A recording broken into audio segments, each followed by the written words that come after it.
Yeah, so we were discussing about the nervous system, right? Okay, in the nervous system we discussed the central nervous system and peripheral nervous system. अब जो central nervous system है उसमें brain और spinal cord है, okay? ये आपके पास brain और ये आपके पास spinal cord, which I explained in the last lecture, right? क्या है कि जितने भी इंफॉर्मेशन है आपके हाथ से, आपके फॉर एग्जांपल टांगों से, आपके बॉडी के जितने भी फॉर एग्जांपल ऑर्गन पार्ट्स है ना, वो इन्फॉर्मेशन कहाँ पे आते हैं? पेन, टच, टेम्परेचर के इन्फॉर्मेशन, वो सारे इन्फॉर्मेशन आते हैं आपके स्पाइनल कोड में, फिर स्पाइनल कोड से वो जाते हैं ब्रेन के अंदर, राइट? ओके, अच्छा, तो ये आ गया आपके पास। उसके बाद ये जो आपके पास पेरिफेरल नर्वस सिस्टम है, पेरिफेरल नर्वस सिस्टम में कौन कौन सी चीज़ें? एक तो सेंसरी और दूसरा है मोटर, राइट? सेंसरी और मोटर में ये डिवाइडेड है। अब सेंसरी के अंदर क्या क्या चीज़ें हैं? Listen very carefully, okay? Sensory के अंदर आपके पास एक आते हैं special senses, okay, right? Special senses. उसके बाद आता है आपके पास general senses, general senses, right? General senses. Special senses में अब हमारे पास कौन कौन से हैं? You have to tell me. In the last lecture, obviously, I explained ना, sense of vision आपके पास क्या है? Special sense. Sense of smell, sense of taste, and sense of hearing. They are the special senses. General senses कौन कौन से? Touch, pain, temperature, vibration, proprioception, right? Okay. They are your general senses. उसके बाद हम आता है हमारे पास motor senses. This is very important now. Okay, this is very very important. अब जो मोटर है ना, मोटर सेंसेस का मतलब क्या? किसी ने आपको टच किया, आपने उसके बदले उसको टच किया, उस पर्सन को टच किया, सो that is your motor response. Okay, sensory response वो है ना कि आपको फॉर एग्जांपल किसी ने टच किया, आपको किसी ने पेन दिया, आपको किसी ने टेम्परेचर दिया, वाइब्रेशन, प्रोप्रियोसेप्शन, ये क्या है? जब आप इसको महसूस करते हैं that is called as sensory, right? फिर उसके बाद जब आप रिएक्ट करते हैं that is called as your motor response. Fine, okay, simple. अच्छा, अब मोटर रिस्पॉन्स कितने टाइप्स के होते हैं? Let me explain for you. First of all there is motor response, the first type is somatic type, okay, somatic type, and the second one is the autonomic type, okay, autonomic, right? अब somatic type का मतलब क्या है? Somatic motor response का मतलब ये है ना, सोमैटिक मोटर रिस्पॉन्स का मतलब ये है, इसमें कौन कौन सी चीज़ें होती है? स्पेशली आपका स्केलेटल मसल्स, राइट? आपके स्केलेटल मसल्स, राइट? जो चीज़ें आपके इख्तियार में हो।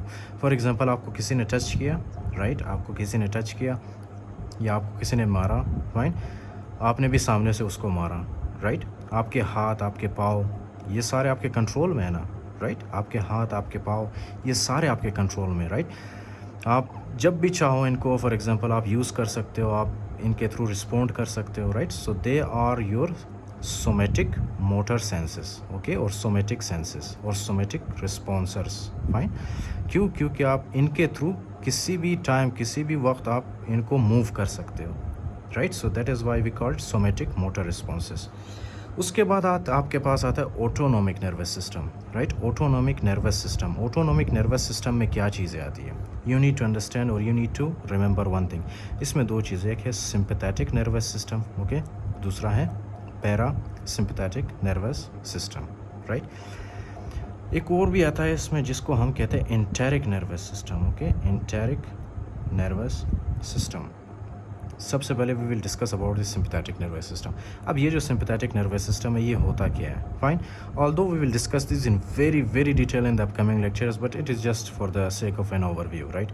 जब आप फॉर एग्जांपल भागते हो, जब आप एक्सरसाइज करते हो, राइट, तो उस वक्त कौन सा सिस्टम आपका एक्टिवेट होता है? उस वक्त आपका सिंपैथेटिक नर्वस सिस्टम एक्टिवेट होता है, राइट? ओके, जब आप फाइट करते हो किसी के साथ, राइट, जब आप उठते हो, जब आप एक्सरसाइज करते हो, जब आप दौड़ते हो, उस वक्त आपका सिंपैथेटिक नर्वस सिस्टम एक्टिवेट होता है। फाइन, और ये आपके इख्तियार में नहीं होता, आप इसको कंट्रोल नहीं कर सकते। आपको पता है ना, सिंपैथेटिक नर्वस सिस्टम जब एक्टिवेट होता है तो आपका हार्ट बीट तेज़ होता है, राइट? आप अपने हार्ट बीट को आप कंट्रोल कर सकते हो? नहीं कर सकते हो ना, right? So that comes in the category of the sympathetic nervous system which is a branch of the autonomic nervous system. Autonomic का मतलब क्या है कि ऑटोमेटिक वो आपके बॉडी के अंदर होता ही होता है, आप उसको कंट्रोल नहीं कर सकते हो, राइट? फिर उसके बाद आता है आपका पैरासिम्पैथेटिक नर्वस सिस्टम।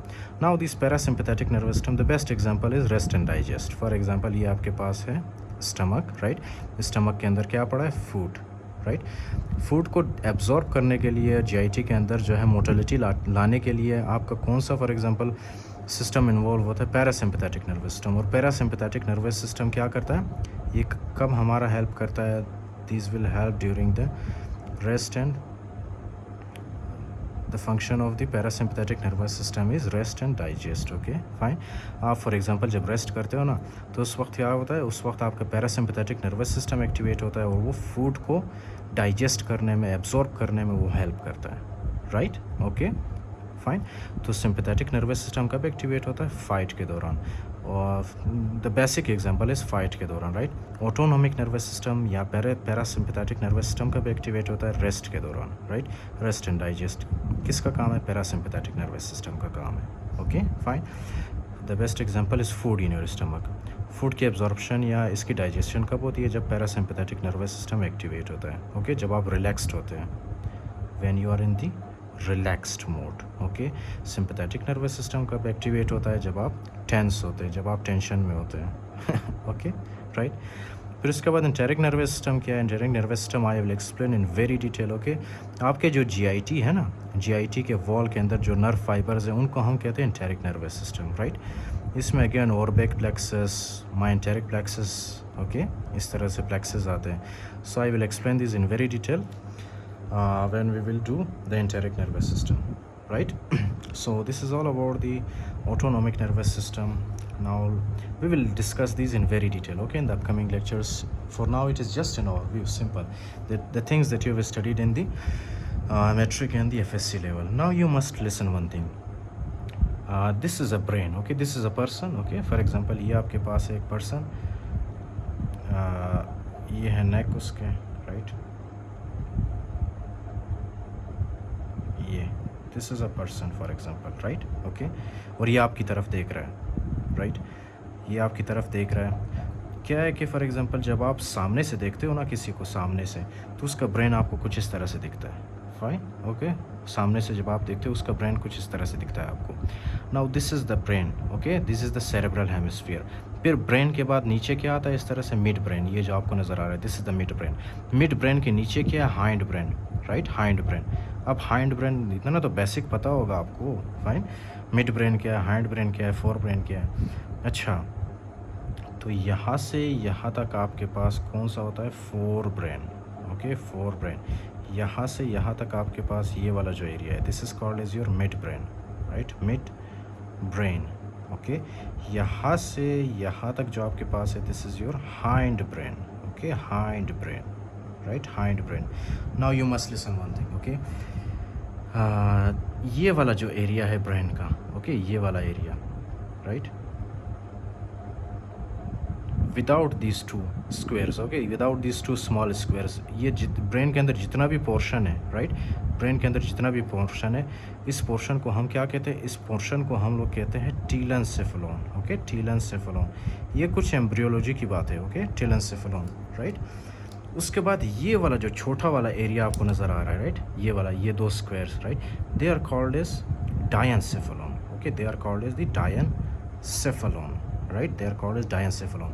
अब टीलेंसेफेलोन और डायनसेफेलोन दोनों को हम लोग मिला के क्या बोलते हैं? इन दोनों को हम लोग बोलते हैं प्रोजेनसेफेलोन, ओके प्रोजेनसेफेलोन, राइट, प्रोजेनसेफेलोन, राइट, सिंपल। उसके बाद ये जो नीचे आपको नज़र आ रहा है, राइट, ये वाला area, can you see this area, right, ये मिड ब्रेन वाला एरिया। इस मिड ब्रेन वाले एरिया को हम क्या कहते हैं? इस मिड ब्रेन वाले एरिया को हम मीजेंसेफेलोन भी कह सकते हैं, okay मीजेंसेफेलोन, मीजेंसेफेलोन, right, mesencephalon, right. These are the embryological terms. When you study embryology you will see these, okay, prosencephalon, mesencephalon। prosencephalon में क्या आता है? telencephalon and diencephalon। फिर उसके बाद हमारे पास है mesencephalon which is also called as mid brain, okay, ये mid brain बनाता है। अब ये जो mesencephalon है again we will study in detail, okay, when we will study about the fibers कि ये mesencephalon कि कितने ब्रांचेस है? इसके पास दो पार्ट्स होते हैं, एक टेक्टम है और दूसरा है tegmentum, right, tectum and tegmentum. फिर उसके बाद ये आपके पास है हाइंड ब्रेन। हाइंड ब्रेन में क्या है? ये जो आपको नज़र आ रहा है ना तीस, ओके ये जो आपको नज़र आ रहा है, the first one is called as the pons, okay, और ये जो नीचे वाला आपको नज़र आ रहा है this is called as your medulla, pons and medulla, right, ये पोन्स है और ये मेडला है। ये जो आपको नज़र आ रहा है ये वाला हिस्सा, okay this is your cerebellum, okay, this is your cerebellum, cerebellum, okay, you can appreciate in these diagram। ये जो मैंने यहाँ पे ड्रॉ किया, first of all this is the cerebral hemisphere, okay, ये जो है आपके पास this is your cerebellum, right, cerebellum. और ये जो यहाँ पे एक स्वेलिंग नज़र आ रहा है आपको, यहाँ पे दूसरा स्वेलिंग नज़र आ रहा है, राइट। ये नीचे वाला स्वेलिंग क्या है इसका नाम, this is called as the medulla, right. और ये ऊपर वाला स्वेलिंग जो है इसको हम क्या कहते हैं, पोन्स, ओके। ऊपर वाला स्वेलिंग है पोन्स।